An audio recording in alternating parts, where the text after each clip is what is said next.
हमारे यहाँ एक कहावत है कि वर मरे चाहे कन्या, दक्षिणा से काम है। ऐसा लगता है कि यही मंत्र भारतीय प्रधानमंत्री ने अपने रोम रोम में बसा लिया है। देश की जनता मरती रहे या मार दी जाए, कोई फर्क नहीं पड़ता, इनका जश्न चालू रहना चाहिए। अभी हाल ही में अमेरिका ने 3 भारतीय नाविकों की हत्या कर दी। इसकी जानकारी तो आपको मिली होगी। अब उन परिवारों के बारे में सोचिए जिनका सदस्य अमेरिकी हमले में विदेश में मारा गया और अब तक उन्हें लाश तक देखने को नहीं मिली। इसी बीच भारतीय प्रधानमंत्री विदेशी जमीन पर जाके नाच गाने का आनंद ले रहे हैं। याद करिए, पिछले वर्षों में किसी विपक्षी नेता ने प्रधानमंत्री मोदी पर कटाक्ष करते हुए कह दिया कि इनका अपना तो कोई परिवार है नहीं, इसीलिए परिवार का दुख नहीं समझते, परिवार वालों का दुख नहीं समझते। इसका जवाब देते हुए प्रधानमंत्री मोदी ने कहा था कि 140 करोड़ भारतीय ही मेरा परिवार है। सवाल है कि यदि 140 करोड़ भारतीय सच में आपके परिवार हैं प्रधानमंत्री जी, तो अपनी परिवार की मौत पर जश्न कौन मनाता है? किसी छोटे से गांव में यदि पड़ोसी गांव के लोग हमला कर दें, चोट पहुंचा दें, तो गांव वाले इस घटना को अपनी अस्मिता पर ले लेते हैं और छोटे बड़े सभी मांगलिक कार्यक्रमों को टाल दिया जाता है। कितने शर्म की बात है कि ऐसी संस्कृति वाले देश के मुखिया भारतीयों की हत्या पर विदेशी जमीन पे जाके इस तरह से डांस का लुत्फ उठा रहे हैं। आप भारतीय प्रधानमंत्री का ट्विटर हैंडल खंगाल मारिए, विदेश जाने, विदेशी दौरे से लेकर तमाम चीजों के बारे में ट्वीट मिल जाएगा। ये मीटिंग, वो मीटिंग, इनसे मुलाकात, उनसे मुलाकात, जरूरी बात, फालतू बात, सब मिल जाएगा। लेकिन 3 भारतीयों की मौत पर कोई शोक संवेदना का एक ट्वीट तक नहीं मिलेगा। आप देखिए, इन्होंने तमाम तस्वीरें डाल रखा है कि कैसे नीस में इनका स्वागत हुआ, कैसे इन्होंने वहां पहुंच के भारत को विश्वगुरु बना दिया, लेकिन अपने परिवारजनों की मौत पर हुजूर ने एक ट्वीट तक नहीं किया। और अब तो अमेरिका ने जो जवाब दिया है उसे सुनकर आपकी खोपड़ियां भरना जाएगी। यकीन नहीं होगा कि आखिर महामानव इतना क्यों डरते हैं। एक तमाचे की शिकायत पर सामने वाला 10 तमाचा मार रहा है और हमारी जबान तक नहीं खुलती। मोदी सत्ता के इन्हीं कर्मों को लेकर और 12 साल के रिकॉर्ड को लेकर किस तरीके से मोदी साहब अपने ही चक्रव्यूह में फंस गए हैं, इसे लेकर और भाजपा के तमाम मुख्यमंत्रियों की कार्यशैली को लेकर वरिष्ठ पत्रकार और जाने माने राजनीतिक टिप्पणीकार पी रमन ने बड़ा जबरदस्त लेख लिखा है। देखिएगा कि मोदी सत्ता ने कैसे पूरी व्यवस्था का बेड़ा गर्क किया है। मामला बेहद महत्वपूर्ण है, इसलिए आखिर तक देखिए। पहली बार है तो चैनल को सब्सक्राइब करके घंटी बजा दीजिए टालने से। हर वीडियो को लाइक और शेयर करना आपकी जिम्मेदारी है। इसके अलावा आप जानते हैं कि हम किसी धन्ना सेठ या राजनीतिक दल के दम पर चलते नहीं, तभी खुलकर उन मुद्दों पर बात हो पाती है जिन्हें छुपाने के लिए गोदी मीडिया को पैदा किया गया है। हमारा काम पसंद आता हो तो QR कोड या अपने मोबाइल नंबर का प्रयोग करते हुए जो भी हो सके आर्थिक सहयोग भेजने का प्रयास जरूर करें। बहुत बहुत धन्यवाद। सबसे पहले अमेरिका की नई बदमाशी पर बात कर लेते हैं। हाल ही में खबर आई थी कि अमेरिकी हमले में 3 भारतीय नाविकों की मौत हो गई। अमेरिका एक के बाद एक लगातार जहाजों पर हमला करते जा रहा है। फिर पता चला कि अमेरिकी विदेश मंत्री से भारतीय विदेश मंत्री एस जयशंकर की फोन पर बातचीत हुई।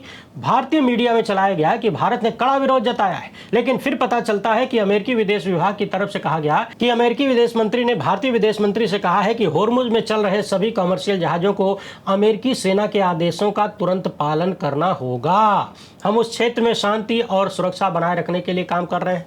अमेरिकी विदेश मंत्री ने साफ साफ कह दिया कि हमने जो नाकेबंदी लगाया है उसका उल्लंघन बर्दाश्त नहीं किया जाएगा। यानी अगर ईरानी तेल अवैध रूप से जहाजों द्वारा ढुलाई की जाएगी तो हम उसे बर्दाश्त नहीं करेंगे, मार देंगे। यानी सोचिए कि अमेरिका किस हद की बदमाशी दिखा रहा है। उसने हमारे 3 लोगों को मार दिया, इस बात का कोई दुख नहीं, कोई पछतावा नहीं, उल्टे हेकड़ी दिखा रहा है, हड़का रहा है, धमका रहा है, आरोप लगा रहा है कि अवैध तरीके से ईरान का तेल नहीं ढोने देंगे। हमारी बात मानो, तुम होते कौन हो? इसे लेकर कांग्रेस सांसद और पूर्व राज्य मंत्री भारत सरकार शशि थरूर ने लिखा है कि अमेरिका का ये ऑफिशियल बयान पढ़ के मुझे बहुत हैरानी हुई। इसमें बेगुनाह भारतीयों की जान जाने पर कोई अफसोस या दुख नहीं जताया गया। एक दोस्त और स्ट्रेटेजिक पार्टनर इतना बेपरवाह कैसे हो सकता है? सोचिए कि भारत और अमेरिका समुद्री सुरक्षा के मामले में क्वाड में पार्टनर है, इसके बाद भी अमेरिका इतनी बदमाशी कर रहा है, अपने ही पार्टनर को लतिया रहा है। आगे इन्होंने लिखा है कि एक नॉन कॉम्प्लीमेंट कॉमर्शियल जहाज को दूसरे नॉन लीथल तरीकों से क्यों नहीं रोका जा सकता था?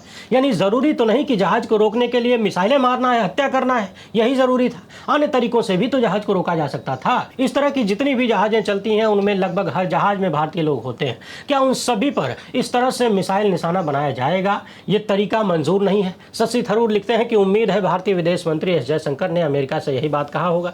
हालांकि आप सब जानते हैं कि भारतीय विदेश मंत्री अमेरिका से क्या क्या कह सकते हैं। जिनके प्रधानमंत्री ट्रंप और अमेरिका का नाम तक नहीं ले पाते, घबरा जाते हैं। उनके विदेश मंत्री क्या ही कह सकते हैं और क्या नहीं कह सकते, इसका अंदाजा तो आपको है ही। इसे लेकर राहुल गांधी ने भी नाराजगी जताया है और कहा है कि अमेरिकी हमलों में 3 भारतीय लोगों की हत्या के चंद दिन बाद न अफसोस न माफी, उल्टे अमेरिका ने आदेश देना जारी रखा है। अमेरिका के शब्द पढ़िए, अमेरिकी सेना के आदेश तुरंत माने, कोई उल्लंघन बर्दाश्त नहीं किया जाएगा। एक आजाद देश इस तरह की भाषा कभी भी बर्दाश्त नहीं करेगा। लेकिन हमारे कॉम्प्रोमाइज्ड पीएम चुप है, एक आज्ञाकारी नौकर की तरह सुनते हैं और आदेश मान लेते हैं। कॉम्प्रोमाइज्ड पीएम देश के सम्मान की रक्षा नहीं करेगा, क्योंकि जो देश का अपमान कर रहे हैं वो उन्हीं के वश में है। यानी राहुल गांधी ने साफ साफ लिखा है कि नरेंद्र मोदी अमेरिका के नौकर की तरह जी हुजूरी कर रहे हैं और भारत के सम्मान के साथ खिलवाड़ कर रहे हैं। वैसे खिलवाड़ सिर्फ सम्मान के साथ ही नहीं, भारत की भावनाओं के साथ भी हो रहा है। आप सोचिए कि एक तरफ अमेरिका हमारे लोगों की ऐसी हत्या कर रहा है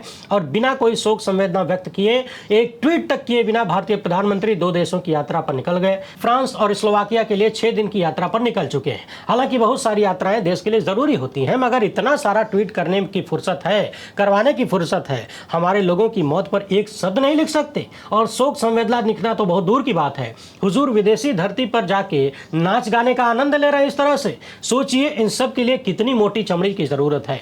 अब आज आइए वरिष्ठ पत्रकार पी रमन द्वारा द वायर के लिए लिखे गए उस लेख पर, जो कि मोदी सत्ता के पिछले 12 साल के कुछ रिकॉर्ड का पंचनामा करती है। इन्होंने साफ साफ लिखा है कि मोदी शाह की कैबिनेट में फेरबदल की जरूरत बढ़ती जा रही है, लेकिन ये लोग ऐसा कर नहीं पा रहे, हिचक रहे हैं। यानी कुछ मंत्रियों को बदलना जरूरी है मगर बदल नहीं पा रहे, कुछ को हटा नहीं पा रहे, कुछ नए लोगों को ला नहीं पा रहे। इसका एक कारण ये भी है कि छोटे से लेकर बड़े कार्य के लिए, यानी कोई भी अच्छा काम हो या फिर शुरुआत में अच्छा रहा हो, बाद में भले बुरा हो जाए, तो उसका पूरा श्रेय प्रधानमंत्री मोदी को ही जाता है। अब सोचिए कि जब राई से लेकर पहाड़ तक का श्रेय आप ही लेंगे तो फिर नाकामियों का ठेकरा भी आप ही के सर पे फूटेगा। इसको एक तरफा मंत्रियों के सिर पे फोड़ नहीं सकते। इन्होंने ये भी बताया है कि 5 ट्रिलियन जीडीपी का जो टारगेट इन्होंने रखा था, बार बार दिया गया, वो भी पूरा होने से रह गया। यानी एक और नारा फेल हो गया। वैसे ये वाला नारा कई बार फेल हो चुका है, टाइमलाइन बढ़ चुकी है। दूसरी तरफ रुपया लुढ़कते लुढ़कते डॉलर के मुकाबले 100 तक पहुंच जाना चाहता है। महंगाई बढ़ती जा रही है और लगभग हर प्रोजेक्ट की लागत भी बढ़ना तय है। फिर भी मोदी सरकार की कैबिनेट जस की तस बनी हुई है। इन्होंने मोदी सरकार के कैबिनेट को थका हुआ और पुराना बताया है। यानी जो बेअसर बेकाम के मंत्री हैं उन्हें हटाकर नए चेहरे और नए विचार को लाने की जरूरत है, लेकिन मोदी शाह की जोड़ी ये कर नहीं पा रही, घबरा रही है। इन लोगों को लगता है कि जैसे मंत्रालय बना हुआ है इसे चलते रहने दिया जाए, छेड़छाड़ करेंगे तो मामला बिगड़ जाएगा। यूं समझिए कि जब हर काम कथित रूप से पीएमओ के इशारे पर होगा, उन्हीं की देखरेख में होगा, तो फिर मंत्री की जवाबदेही आएगी कहां से? मंत्री भी तो कहेंगे कि हमारे हाथ में है क्या जो हमारी जवाबदेही होगी। अब वरिष्ठ पत्रकार पी रमन ने पुराने वक्त को याद दिलाया है कि एक वक्त में हम लोग कैबिनेट को रीसफल यानी फेंटने की खबर लिखते थे। यानी इस मंत्री को वहां लगाइए, उस मंत्री को वहां लगाइए, इसको हटा दीजिए, ये सही है, ये गड़बड़ है, ये अधिकारी ठीक है, वो अधिकारी गड़बड़ है। इस तरह की बातें हम लोग लिखते थे, बताते थे और ये भी अंदाजा लगा लेते थे कि किसका पोर्टफोलियो बदल सकता है, कौन अच्छा काम कर रहा है, कौन सही परफॉर्मेंस दे रहा है। और इन चीज़ों से सत्ता के शीर्ष को फैसले लेने में आसानी होती थी। उन्हें पता चलता था कि किसका रिकॉर्ड कैसा आ रहा है, उन्हें समझ में आता था कि किसका काम कैसा है। और सबसे महत्वपूर्ण बात, उस समय प्रधानमंत्री कार्यालय से किसी एडिटर को या पत्रकार को डांटने, फटकारने या हड़काने का काम नहीं होता था। आज की तारीख में पत्रकारों के लिए ऐसी स्वतंत्र पॉलिटिकल रिपोर्टिंग करना मुश्किल हो गई है, क्योंकि जो तानाशाही रवैया सरकार अपना रही है, ऐसे में वो पुरानी वाली रिपोर्टिंग हो ही नहीं सकती। इन्होंने लिखा है कि मोदी शाह अपने ही चक्रव्यूह में कहीं न कहीं फंस गए हैं। हर फैसला उन्होंने प्रधानमंत्री मोदी के नाम पर पेश किया, हर प्रोजेक्ट का इनॉग्रेशन वही करते हैं, सबकी रिव्यू मीटिंग भी मोदी की भूमिका में होती है, मीडिया भी हर काम का श्रेय उन्हीं को देता है। ऐसे में अगर कोई नीति या मंत्रालय असफल होता है तो अचानक किसी मंत्री को दोषी बताना मुश्किल हो जाता है। यही वो चक्रव्यूह है जिसमें मोदी शाह फंस गए हैं, दूसरों को दोषी नहीं ठहरा पा रहे। इन्होंने ये भी सवाल उठाया है कि क्या प्रधानमंत्री मोदी अपने विश्वसनीय फॉलोअर धर्मेंद्र प्रधान को हटा सकते हैं? शिक्षा और परीक्षा व्यवस्था में बार बार गड़बड़ी हुई है, लगातार इस्तीफे की मांग हो रही है। इन्होंने याद दिलाया है कि धर्मेंद्र प्रधान को हरियाणा जैसे राज्य में चुनावी मैनेजमेंट की जिम्मेदारी दी गई थी। यानी जो मंत्री राजनीतिक रूप से भरोसेमंद है उसे एडमिनिस्ट्रेटिव फेलियर के आधार पर हटाना मोदी शाह के लिए आसान नहीं है। यानी गुजराती जोड़ी के लिए राजनीतिक रूप से जो लोग महत्वपूर्ण हैं, जो चुनाव में अच्छा काम करते हैं, जो दगा नहीं दे सकते हैं, उनको किसी मंत्रालय से हटाना बहुत मुश्किल है। अब आप सोचिए कि देश के शिक्षा मंत्री को अगर महीनों महीनों के लिए पार्टी के कार्यक्रम में चुनाव कराने के लिए लगा दिया जाएगा तो क्या होगा? वही होगा जो हुआ है, युवाओं का भविष्य बर्बाद होगा और क्या। इन्होंने वित्त मंत्रालय के बारे में भी लिखा है कि सभी बड़े फैसले प्रधानमंत्री के नाम और उनकी जानकारी में होते हैं। हर बजट पेश होने के बाद मोदी उसकी उसकी तारीफ करते हैं। इसलिए अगर अर्थव्यवस्था में गड़बड़ी है तो सारा दोष केवल वित्त मंत्री निर्मला सीतारमण पर डालना राजनीतिक रूप से आसान नहीं है। यानी अगर सरकार बहुत सेंट्रलाइज्ड है तो रिस्पॉन्सिबिलिटी भी सेंट्रलाइज्ड हो जाती है। इन्होंने लिखा है कि समस्या सिर्फ कमजोर मंत्रियों की नहीं है, बल्कि मोदी की जो cult centric personalised mismanagement system है उसकी है। जब सरकार व्यक्तिगत पूजा और नैरेटिव मैनेजमेंट पर चलती है तो संस्थागत रूप से कमजोर हो जाती है। इन्होंने लिखा है कि अमित शाह केंद्रीय जांच एजेंसियों, केंद्रीय बल और चुनाव आयोग तथा ईडी जैसी संस्थाओं के सहारे राज्यों के चुनाव जीतने में सफल हो सकते हैं, लेकिन जीते हुए राज्यों को अच्छे एडमिनिस्ट्रेशन और डेवलपमेंट प्रोग्राम्स के आधार पर संभालना मुश्किल हो रहा है। यानी कि तिकड़म लगा के ज्ञानेश कुमार के भरोसे और कथित घपलेबाजियां करके, चोरी डकैती करके चुनाव में सरकार भले बना लें, तोड़ फोड़ करके विधायक सांसद खरीद के भले सत्ता में आ जाएं, लेकिन सत्ता को चलाना मुश्किल हो रहा है। याद करिए, ये वही बात है जो मैं लगातार दोहराता हूं कि गुजराती जोड़ी सिर्फ सरकार बनाने पर ध्यान देती है, सरकार चलाने पर नहीं। इनका फोकस केवल एक होता है, सत्ता मिल जाए, सत्ता बनी रहे, चाहे राज्य और देश का जितना बंटाधार हो जाए, कोई फर्क नहीं पड़ता। इन्होंने लिखा है कि मोदी मैजिक घट रहा है। पुराने और पहले से मौजूद योजनाओं का नया नाम देकर मोदी मॉडल के रूप में पेश किया जाता है, लेकिन अब ऐसी ज्यादातर योजनाएं फेल नजर आने लगी। हाल ही में सीएजी की रिपोर्ट में पता चला कि प्रधानमंत्री कौशल विकास योजना में गंभीर खामियां निकल कर आई। ट्रेनिंग और सर्टिफिकेट लेने के बाद मात्र 41% लोगों को रोजगार मिल पाया। योजना के इम्प्लीमेंटेशन में भी बहुत सारी गड़बड़ियां हुई, करोड़ों रुपए बर्बाद हुए। इन्होंने बताया है कि जब अमेरिका और इजराइल ने ईरान पर हमला किया, युद्ध शुरू हुआ, आर्थिक संकट पैदा हुआ, तो ये अचानक नहीं था। दुनिया के बाकी देश अपनी तैयारी कर रहे थे और भारत की सरकार बेमतलब की हवा बना रही थी, वही हवा कि सब चंगासी वाली लाइन। और फिर अचानक से ऐसे फैसले करने पड़ते हैं जो दिखाते हैं कि मामला गड़बड़ है रे भाई। विदेश में रहने वाले भारतीयों के लिए ब्याज दर बढ़ा दी जाती है ताकि वो लोग भारत में पैसा लगाएं। आपको याद होगा, प्रधानमंत्री आकर कहते हैं कि डॉलर बचाओ, तेल कम खाओ, विदेश मत जाओ, गाड़ी कम चलाओ, घर से काम करो, अरे सोना मत खरीदो। ये सारी बातें संकट का प्रदर्शन करती हैं। और अब ब्याज दर बढ़ा के विदेशी भारतीयों से कहा जा रहा है कि पैसा लगाओ। अर्थव्यवस्था को लेकर इन्होंने लिखा है कि नेट फॉरेन इनफ्लो साल 2016 के बाद से सबसे कमजोर स्तर पर है। इंडियन इक्विटीज में फॉरेन ओनरशिप भी पिछले दशक में काफी घट गई है। और इसके बाद राज्यों की बीजेपी लीडरशिप को लेकर इन्होंने जो लिखा है वो बड़ा महत्वपूर्ण है। याद करिए, मैंने कितनी बार बताया है कि गुजराती जोड़ी तमाम महत्वपूर्ण पदों पर ऐसे लोगों को बिठाना चाहती है जो जी हुजूरी करने वाले हों। और जी हुजूरी करेगा कौन? जो अपात्र होगा, जो कृपा पात्र होगा, यानी जिसका अपना कोई जमीनी आधार न हो, जिसका अपना कोई वजूद न हो, जिसकी अपनी बहुत काबिलियत न हो, ऐसे ही लोग तो यस मैन बनेंगे। Yes sir, yes sir. तो वरिष्ठ पत्रकार ने ऐसे तमाम राज्यों को गिनाया है जहां पर भारतीय जनता पार्टी ने अनप्रूवन, यानी जिनकी लीडरशिप कभी प्रूव नहीं हुई, उनकी काबिलियत किसी ने नहीं देखा था, ऐसे लोगों को मुख्यमंत्री बना दिया। उत्तराखंड में देखिए, हिंदू मुसलमान करने से फुर्सत नहीं।